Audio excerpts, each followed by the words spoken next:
Les 12 coups de midi, Emilien se fait sévèrement huer par le public après une prise de position risquée ce vendredi 16 mai. Ce vendredi 16 mai, l'ambiance était à la fête dans les 12 coups de midi, à l'occasion de la fête de la Bretagne.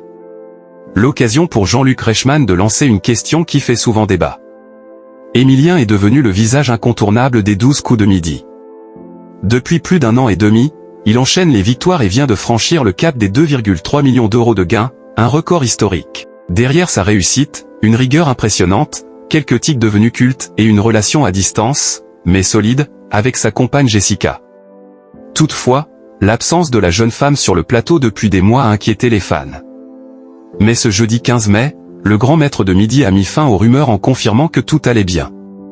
Jessica reste à ses côtés, en coulisses, où elle l'aide même à gérer les nombreux cadeaux accumulés depuis ses 21 victoires à l'étoile mystérieuse. Toujours au sommet, Emilien a également affirmé qu'il n'en garderait qu'une voiture, le reste étant donné ou revendu.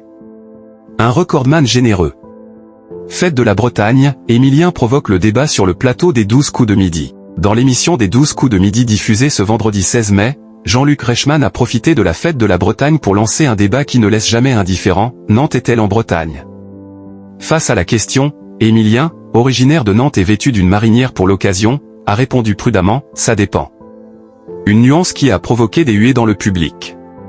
Le jeune champion s'est alors expliqué, entre les découpages administratifs et les découpages historiques, il y a des différences. En l'occurrence, Nantes fait partie de la Bretagne. C'est l'éternel débat.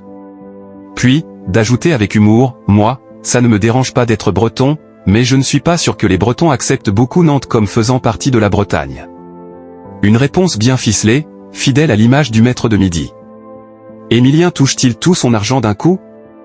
Emilien cumule à ce jour 2 374 218 €, un record impressionnant. Mais comment cet argent est-il versé? Interrogé par Brut. Le champion a expliqué, je reçois l'argent au fur et à mesure de la diffusion des émissions. Il rassure aussi, tous les gains affichés dans sa cagnotte sont définitivement acquis. Ce fonctionnement, déjà confirmé par l'ancien recordman Bruno Ourcade, permet une gestion plus progressive, avec un décalage d'environ 3 mois entre la diffusion et le paiement.